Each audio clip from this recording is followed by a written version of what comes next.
Hello বন্ধুরা, welcome to my mini vlog. এই গরমে হেলদি থাকাটা ভীষণ প্রয়োজন। সেই জন্য আজকে তোমাদের সাথে শেয়ার করব একটা হেলদি রেসিপি।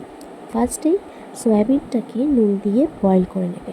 তারপরে শসা কুচি, টমেটো কুচি, লঙ্কা কুচির সাথে লেবুর রসটাকে ভালো করে মিশিয়ে নেবে। তারপরে বয়েল হয়ে যাওয়া সয়াবিনটাকে আইসের মধ্যে দিয়ে দেবে।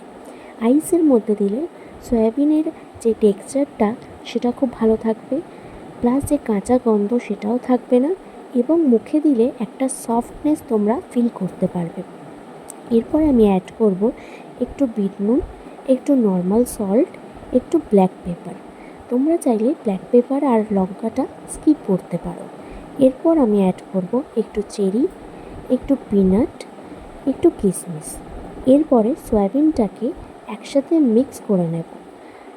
তারপরেই আমার হেলদি রেসিপি একদম রেডি। এটা একটা অয়েল ফ্রি হেলদি রেসিপি। তোমাদের যদি এই রেসিপিটা ভালো লাগে তাহলে লাইক, কমেন্ট অ্যান্ড শেয়ার করে দিও। Thank you.